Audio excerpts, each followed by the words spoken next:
Hi friends, ಸಂಜೆ ಆದರೆ ಸಾಕು ಎಲ್ಲರಿಗೂ ಟೀ ಜೊತೆ ಏನಾದರೂ ತಿನ್ನಬೇಕಂತ ಆಸೆ ಆಗುತ್ತೆ. ಎಲ್ಲಿ ಸ್ಕಿಪ್ ಮಾಡದೆ ಪೂರ್ತಿಯಾಗಿ ನೋಡಿ. ನೀವು ಟೀ ಟೈಮಲ್ಲಿ ಈ ರೆಸಿಪಿನ ಮಾಡ್ಕೊಂಡು ತಿನ್ಬೋದು. ಆಲೂಗಡ್ಡೆ ಪಕೋಡ ತುಂಬಾ ಸಿಂಪಲ್ ಆಗಿದೆ, ಹಾಗೆ ತುಂಬಾ ಟೇಸ್ಟಿಯಾಗಿರುತ್ತೆ. ನಾನಿಲ್ಲಿ 3 ಆಲೂಗಡ್ಡೆನ ತೊಗೊಂಡಿದ್ದೀನಿ. 3 ಆಲೂಗಡ್ಡೆ ಕ್ಲೀನಾಗಿ ತೊಳ್ಕೊಬೇಕು, ಯಾಕಂದರೆ ಮೇಲೆ ಮಣ್ಣಿರುತ್ತೆ, ಹಾಗಾಗಿ ಚೆನ್ನಾಗಿ ತೊಳ್ಕೊಬೇಕು. ತೊಳ್ಕೊಂಡ್ಮೇಲೆ ಅದ್ರ ಮೇಲಿನ ಸಿಪ್ಪೆ ಎಲ್ಲ ತೊಳ್ಕೊಬೇಕು ಕ್ಲೀನಾಗಿ.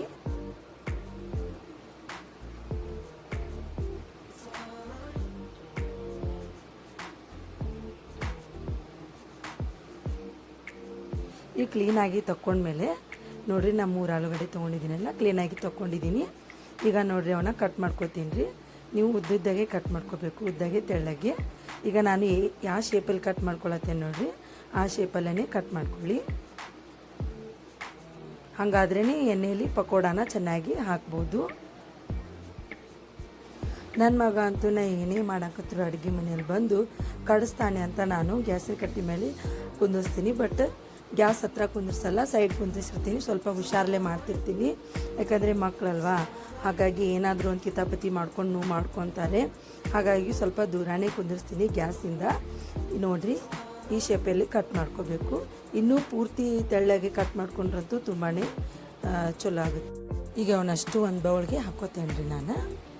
ಈಗ ಹಾಕೊಂಡ್ಮೇಲೆ 2 ಸ್ಪೂನಷ್ಟು ಕಾರ್ನ್ಫ್ಲವರ್ ಹಿಟ್ಟು ಹಾಕೋತೇನೆ. ಹಾಗೆ 1 ಸ್ಪೂನಷ್ಟು ಚಿಲ್ಲಿ ಫ್ಲೇಕ್ಸ್ ಹಾಕ್ತೇನೆ ರೀ. ಬೇಕಾದರೆ ನೀವು ಖಾರ ಪುಡಿ ಆದರೂ ಹಾಕ್ಕೋಬೋದು. ನಾನು ಖಾರ ಪುಡಿನೂ ಹಾಕ್ಕೋತೀನಿ. ಅರ್ಶಿಣ ಪುಡಿ, ಹಾಗೆ ಶುಂಠಿ ಬೆಳ್ಳುಳ್ಳಿ ಪೇಸ್ಟ್, ಹಾಗೆ ಗರಂ ಮಸಾಲ 1 ಸ್ಪೂನು, ಹಾಗೆ ಜೀರಿಗೆ ಪೌಡ್ರನ್ನು 1 ಸ್ಪೂನ್ ಹಾಕ್ಕೋತೀನಿ. ರುಚಿಗೆ ತಕ್ಕಷ್ಟು ಉಪ್ಪು ಹಾಕ್ಕೋತೀನಿ ರೀ. ಹಾಗೆ 1 ಸ್ಪೂನಷ್ಟು ಖಾರ ಪುಡಿ ಹಾಕ್ಕೋತೀನಿ ರೀ. ಹಾಗೆ ಚೆನ್ನಾಗಿ ಒಂದು ಸ್ವಲ್ಪ ಕಾಲಿಸ್ಕೋಬೇಕು. ಕಾಲಿಸ್ಕೊಂಡ್ಮೇಲೆ ನಾ ಇದಕ್ಕೆ ಒಂದು ಅರ್ಧ ಗ್ಲಾಸಷ್ಟು ನೀರು ಹಾಕ್ಕೊಂಡು ಮಿಕ್ಸ್ ಮಾಡ್ಕೋತೀನಿ ರೀ.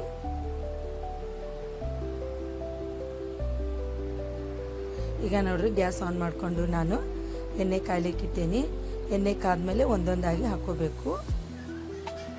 ಈಗ ಅವನ್ನ ಕೈಯಲ್ಲಿ ತೊಗೊಂಡು ಸ್ವಲ್ಪ ಮುಟ್ಗಿ ಮಾಡಿಬಿಟ್ರೆ ಅವೇ ರೌಂಡ್ ಆಗಿಬಿಡುತ್ತೆ. ಹಾಕ್ಕೊಂಡು ಚೆನ್ನಾಗಿ ಎಣ್ಣೆಯಲ್ಲಿ ಫ್ರೈ ಮಾಡ್ಕೋಬೇಕು.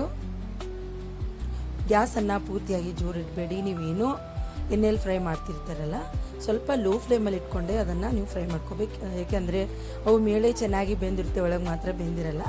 ಹಾಗಾಗಿ ಸ್ವಲ್ಪ ಲೋ ಫ್ಲೇಮಲ್ಲಿ ಇಟ್ಕೊಂಡೇ ನೀವು ಅದನ್ನು ಫ್ರೈ ಮಾಡ್ಕೋಬೇಕು. ನೋಡಿರಿ, ಚೆನ್ನಾಗಿ ಎಣ್ಣೆಯಲ್ಲಿ ಫ್ರೈ ಆಗ್ಯಾವ. ಈಗ ನೋಡಿರಿ, ನಾವು ಸ್ವಲ್ಪ ಸೈಡ್ಗೆ ಮೆಣಸಿನ್ಕಾಯಿನ ಫ್ರೈ ಮಾಡಿಕೊಂಡು ಟೊಮೆಟೊ ಸಾಸಲ್ಲಿ ಇದನ್ನು ತಿಂದ್ರಂತೂ ತುಂಬಾ ರುಚಿ ಇರುತ್ತೆ. ಸಂಜೆ ಆದರೆ ಸಾಕು, ನನ್ನ ಮಕ್ಕಳಂತೂ ಸ್ನ್ಯಾಕ್ಸ್ ಬೇಕು ಅಂತ ತುಂಬಾ ಇಷ್ಟಪಟ್ಟು ಕೇಳ್ತಾರೆ. ಹಾಗೆ ನಿಮ್ಮ ಮನೆಯಲ್ಲಿ ಸ್ಕೂಲಿಂದ ಮಕ್ಕಳು ಏನಾದರೂ ಬಂದರೆ ಈ ರೆಸಿಪಿನ ಮಾಡಿಕೊಡಿ, ಇಷ್ಟಪಟ್ಟು ತಿಂತಾರೆ. ಮಕ್ಕಳು ಖುಷಿಯಿಂದ ತಿಂದರೆ ಸಾಕಲ್ವಾ, ತಾಯಂದಿರಿಗೆ ಅದೇ ಖುಷಿ ಆಗುತ್ತೆ. ನೀವು ನಿಮ್ಮ ಮನೆಯಲ್ಲಿ ಮಕ್ಕಳಿಗೆ ಮಾಡಿಕೊಡಿ. ಹೇಗಾಗಿದೆ ಅಂತ ನನಗೆ ಕಾಮೆಂಟಲ್ಲಿ ತಿಳಿಸಿ.